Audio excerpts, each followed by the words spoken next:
He stared up at the stars. This rock didn't rotate properly, so night was pretty common, if inconsistent, but the young Eteric appreciated it anyway. It normally kept his mind off some of the harsher realities of life, but today it only compounded his joy. His contract with the Hossaf was almost through. He had contributed to the construction of a new colony on a previously uninhabited rock. He had kept all oaths made, and he had performed admirably. It wouldn't be spectacular enough to get a wealthy or respected female, but he was certain that he had earned a mate under the old laws.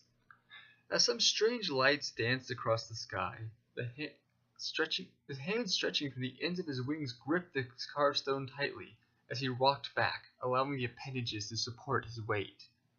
He briefly considered flying, as with the relatively low gravity here, he could make quite the distance, but he had spent far too much time away from a proper atmosphere to allow such frivolities. Some ignorant members of the less educated castes among the Hossaf, Nal, and Chaks claimed that Terex and Earls didn't need to breathe, but while he didn't know anything about Earl, Akak knew for a fact that he needed the occasional burst of oxygen. This didn't seem to faze another worker from his division, as a familiar yellow-skinned pterosaur landed immediately next to him. "I can't believe the furball let us have the day off. We have worked at great length and difficulty to give him what he desires. He is bound by honor to repay us."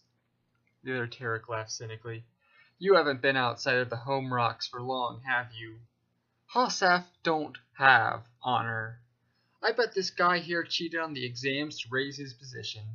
He doesn't know nearly enough to get anywhere in Hossaf society. I hear him talking, and he is clearly an idiot. By sentient purpose, they claim they're building a merchant outpost to help grow the university's population. Mentak waste. They just want a base to scare the Null." Akak was slightly uncomfortable with the conversation, partially because he didn't know enough about Tolarian politics to comment, but also because his employer had always seemed to be such a pleasant person. Yes, he knew what Terex said about Hossaf, and a little about what Hossaf said of Terex, but he had never seen it. The Hossaf had decent plans, and the Terex had willing workers. The system worked. Rather than say that aloud and risk anger, he simply risked a scoff by stating, "Why would they want to scare the Null? The oligarchs have an alliance with the commanders of chief, and we have the strongest army in all of Tolaria. It would be stupid for the Hossaf to fight us both, and even if they're not always honorable, the Hossaf aren't stupid." The other shook his jaw from side to side. "You naive fool. Don't mistake education for intelligence. Several years ago, the Hossaf would not have dared to strike against the Null, but that's why they want to scare them. They're growing stronger, and they want the Null to know that. They think they can win us over when it's clear that they're winning." He looked ready to vomit. "With some of the things I've heard about this crop of commanders, they might not be wrong." Akak was aghast. The commanders were appointed by the last commanders from the highest ranks in the Terek military, ensuring that only the best could hold the position. Before he could let his thoughts be known, the other sighed. "Furballs and tentacles. That's what runs this damn wreck of a planet. The shells are no better. No wonder the cyborgs took down the Imperium. It would still be here if some good, honest Terex had been running things." Now that bit of information was something Akak could wholeheartedly agree with. He raised a wing in salute. "Is that so?"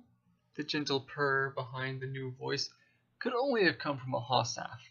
Sure enough, a lithe, fur-covered body had crept up behind them without their noticing. Besides the breathing mask, his face was clear enough for Akak to see that the interloper was merely amused, not angry. Similar to most Hossaf, Kahooj had grown up convinced that he could make it into the Three one day, and even had a brief stint at the top of his primary school to support the conclusion, until the crushing reality that was secondary school deprived him of any such delusions. He graduated, yes, but with barely enough credentials to get into tertiary school. His parents, both quaternary school graduates, had been very disappointed when he accepted his caste. While the looks and former dreams could cause the occasional depressive phase, Gahooj actually did not mind his position in life as much as he thought he would. As a tertiary student, he had access to a lot of managerial positions and other work that put him in some interesting places without selling his soul to labor. For example, he got to work directly under the overseer of this new colony, making sure that the Terriks and lower caste Halsaf did what was necessary to expand the university's reach. Someday, sentient beings would live here, and their entire history would be partially because of him. That made him happy, for some reason, though he couldn't explain it to the Terriks before him. He didn't know whether he could explain much to them at all. He hadn't expected to find anyone when he left the oxygen field to tour the rock's less explored and prettier formations. Nonetheless, two gossips accusing his overseer of cheating on the exams, one of the worst crimes a Hossaf could commit, and shallowly discussing politics. The yellow Terik tried to hide what he had said, but the green one seemed less concerned. Chaks, Null, Halsaf, and Earl tend to be prone to corruption and deception, he answered. They aren't held together by a strong sense of duty. Gahooj was taken aback by his bluntness. No one within the university ever dared to make such a racist accusation publicly. Before he could respond, the yellow one chastised his companion. What are you doing, you idiot? You don't insult the boss! Gahooj wanted to humph in agreement to such a sentiment. How could you be so rude to your intellectual superior? Our contract states that we can criticize the project and those that oversee it as we fit. All forms of political expression and opinion are allowed. You imbecile, that's a Hossaf contract. They don't care about their end of the bargain. I bet he's going to write us up right now. The Hossaf was, in fact, considering writing them up, but the way he said it gave him pause. Does their contract really say that? If so, am I just ignoring it out of convenience? Does that make me everything they say I am? There was little time to reflect on such questions before his feline ears picked up a blaring, high-pitched screech that he could only assume was their alarm system. His comlink seemed to confirm this, as a sudden alert started booming at full volume. The pain in his head made him think this was a serious design flaw. Unidentified ships moving in quickly, traveling at high speed, refusing to respond to signals, seemed to be unshielded and rattling in a way that suggests the possibility of falling apart. Alert! Alert! Although Gahooj had learned about what that was supposed to mean in school, it was the yellow Terik that put it together first. Mentax! It's a damn cyborg raid!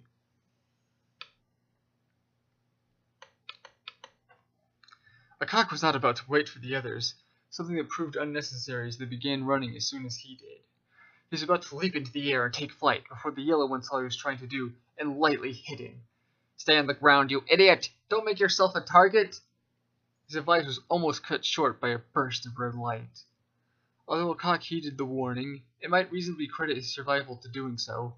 Remaining on the ground did not save his yellow companion from the next Mentak laser beam. His brief yelp of pain as his body was incinerated numbed Akak to all conscious thought as he ducked under a nearby formation to sit next to a panicking Hossaf. We have mass destruction missiles, don't we? Why haven't they been destroyed yet? Akak looked at him in the manner that one might look upon a confused child. With all their schools, do the Hossaf not learn about tactics?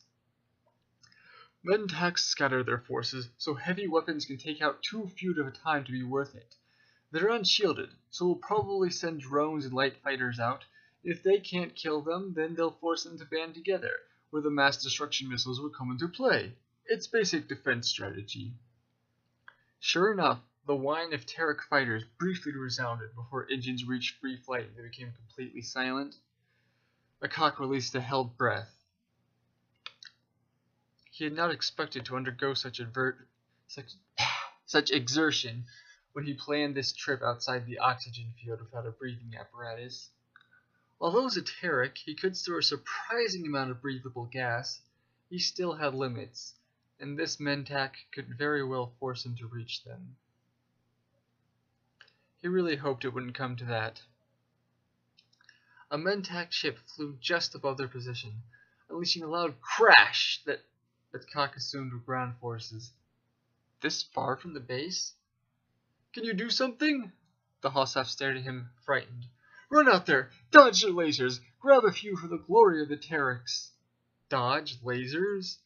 Akak had heard that Chak's films could get ridiculous, but did they really suggest physically dodging something that moved at light speed was possible? Projectile weapons, maybe a talented soldier on a good day, but lasers? Without shields, the things would have made every other weapon obsolete. Rather than answer the imbecile, Akak stuck his head as far as he dared out of the rock formation and glanced at the chaos surrounding them, looking for a way back to the base. A band of Mentaks, the lumps of metal contrasting with their disturbingly smooth skin, mixed with some of the shoddiest drones Akak had ever seen, took positions around the local formations, in between firing at the drones his own people sent to fight them. The mix of mini lasers and projectile bursts made it difficult for the drones to keep proper shielding, whereas the Mentaks found it easy to predict the drone's simple bursts.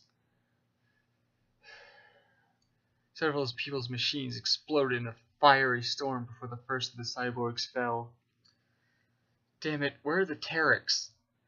Legends held there was an old technology that gave machines minds somewhat comparable to those of the sentient, but the technology was lost a long time ago, and the guided drones that remained can be borderline useless. What have we here? Someone mocked in an imitation of the Hossaf speech that was technically grammatically correct, but with a thicker accent than Akak had ever heard. A Mentak stood before them, wielding a handheld mini-laser, smirking. As a Terek, promises were important to Akak. Similar to how all of his kind at least pretended to be, an Oathbreaker was, in his mind, the lowest of the low. He had promised to ensure this base's survival even if it meant his life. The Terek opened his beak to reveal a row of sharp fangs, unleashed a primal screech, and leapt at the Mentak. Said Mentak scorched his shoulder while shouting a stream of profanities. The pain sent him into unconsciousness.